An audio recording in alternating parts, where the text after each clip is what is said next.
Kesombongan kata Allah, mereka yang enggan sujud.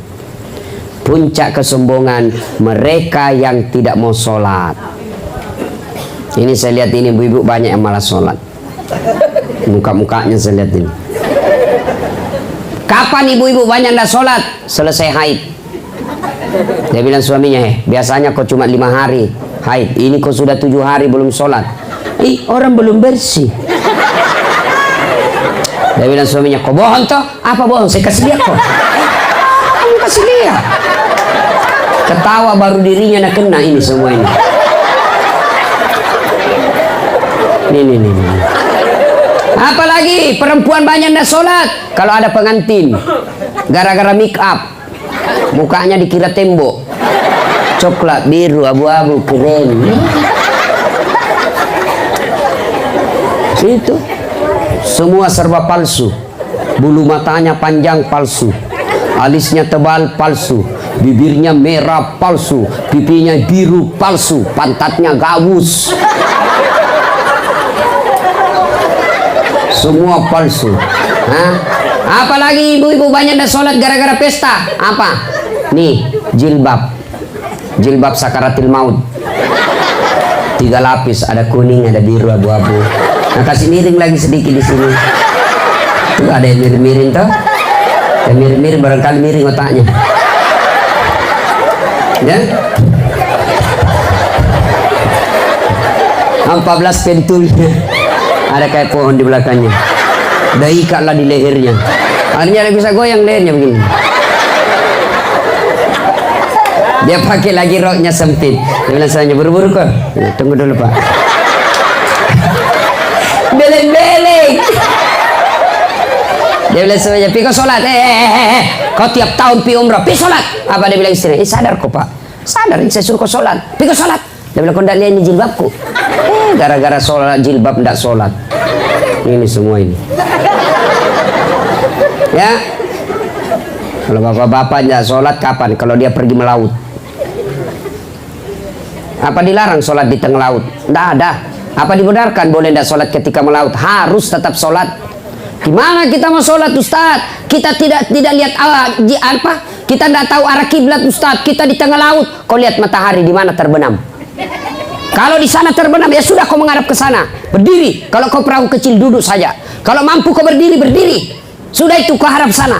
Tiba-tiba perahu goyang. Kau tidak usah goyang-goyang.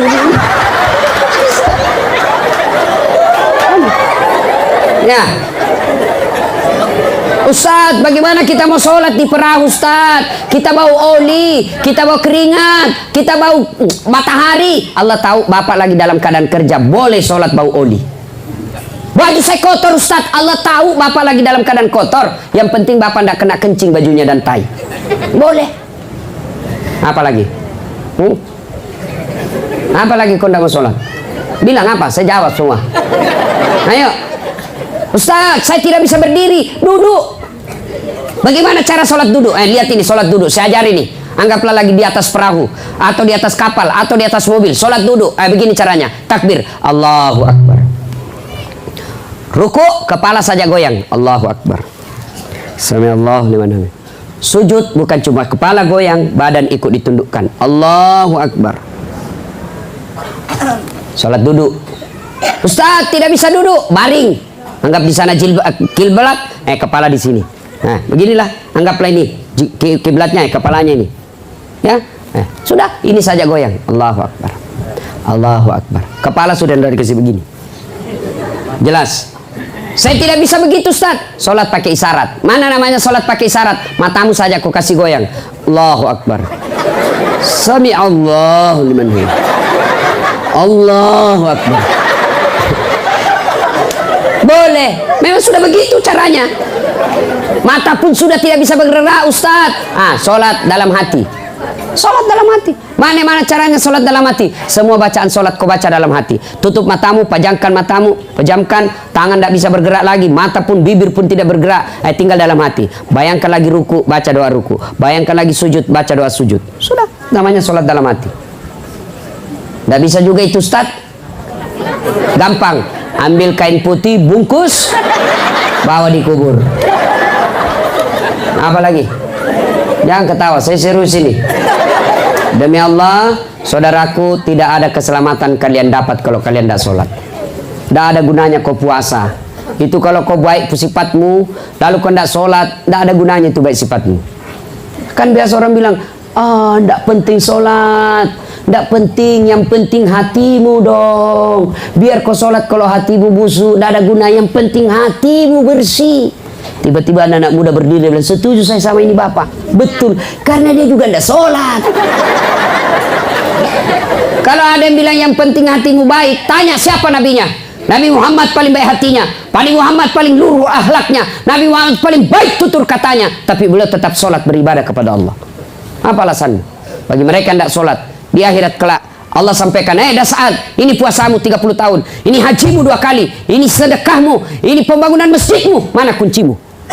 Mana kuncimu? Apa kuncinya? Sholat 5 waktu. Tidak ada sholatmu, kau tidak bisa nikmati ini harta. Kau tidak bisa nikmati ini semua amal-amalmu. Kenapa? Tidak ada kuncimu. Maka demi Allah, mereka yang muslim merasa dirinya muslim, tapi tidak sholat, kalian kafir di hadapan Allah. Bahkan Nabi jelaskan, batas antara kekafiran dan tidak kafirmu adalah sholat. Ketika kau tidak sholat, kau kafir di hadapan Allah. Tidak ada agamamu mereka yang tidak sholat. Kristen jelas agamanya, Hindu jelas agamanya, Buddha jelas agamanya, Yahudi jelas agamanya, Islam tidak sholat, tidak jelas agamamu, kata Nabi. Maka kalau kau tidak sholat, tidak ada gunamu, meskipun kau puasa tiap tahun. Ini intinya ceramahku. Tidak ada gunanya kau semua baik sifatmu sama orang kalau kau tidak sholat. Apa susahnya sholat? Bilang, apa susahnya sholat? Kau dalam keadaan bersafir, jalan kau dari sini ke Tarantuka 800 km, boleh kau sholat di atas mobil. Boleh sholat dalam mobil. Di atas perahu, kau sholat di atas perahu. Saya tidak bisa wudhu, tayamum. Tidak ada susahnya itu sholat. Tidak ada. Kalau Bapak tidak puasa 3 tahun berturut-turut, taubat besok. 3 tahun puasamu yang lepas, kau bayar setelah kau taubat, tidak ada dosamu. Tapi kalau Bapak tidak sholat tadi subuh, bagaimana caramu bayar? Bagaimana caramu bayar yang tidak sholat subuh tadi? Tidak ada cara balasnya kecuali kau tinggal suksaan neraka. Tidak bisa kau bayar sholatmu kalau sudah lepas. Gimana caranya? Saya sholat subuh Ustaz. Kapan kau mau sholat subuh? Besok Ustaz. Ya besok, saya buntu besok. Saya sholat 2 kali, lebih salah lagi. Makanya ketika kau tidak sholat, tidak ada nilaimu di hadapan Allah. Saya merantau Ustaz, sudah 30 tahun merantau dari Bima sampai sini, tidak bisa hidup sukses. Sholatmu yang bermasalah.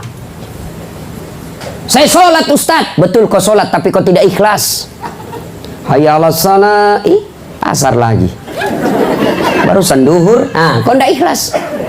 Saya sholat Ustaz. Betul kau sholat, tapi tidak semangat. Rasanya tidak ketemu Tuhan, tidak senang ketemu Allah. Allahu Akbar. Bismillahirrahmanirrahim.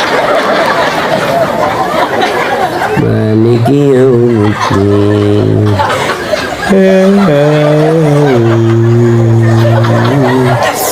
Ihdinas mustaqim siratal an'amta 'alaihim.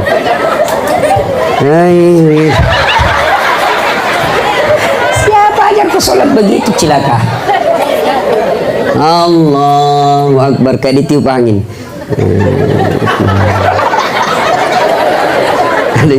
Allahu Akbar. Pantas 20 tahun kau merantau cari nafkah, tidak bisa baik hidupmu. Kenapa? Sholatmu bermasalah. Mana ada orang baik hidupnya kalau sengsara? Mana ada orang sengsara hidupnya kalau baik sholatnya? Percaya Pak. Kalau baik sholat, kecil punya ruko, kecil punya mobil, kecil jadi sarjana anakmu, kecil semua itu, kecil jadi anggota DPR. Allah cuma minta perbaiki sholatmu. Ya, Ibu. Hah? Maka ibu kontrol sholatnya suaminya, bapak kontrol sholatnya istrinya. Istrimu pergi ke jalan, telepon ketika sudah duhur, ingatkan, Bu, sudah duhur. Kamu jalan sudah sholat enggak? Bu, pergi suaminya cari merantau. Pak, kau di mana sekarang? Saya di warung kopi. Ini sudah duhur, sudah mau hampir habis asar. Kau sudah sholat enggak? Itu namanya suami istri yang saling mengingatkan. Sudah sholat? Belum. Telepon lagi 5 menit yang kanan. Kau sholat? Telepon lagi 10 menit yang akan datang. Nanti kau berhenti telepon kalau dia bilang, saya sudah sholat. Baru itu yang bagus. Ibu ndak usah cemas kalau anakmu pengangguran. Bapak ndak usah cemas kalau anaknya tidak punya kerja. Tapi cemaslah dan malu ketika anakmu sudah sarjana tidak tahu sholat. Malu kalau tidak tahu bahasa Inggris. Tidak malu kalau anaknya tidak sholat. Ya? Paham?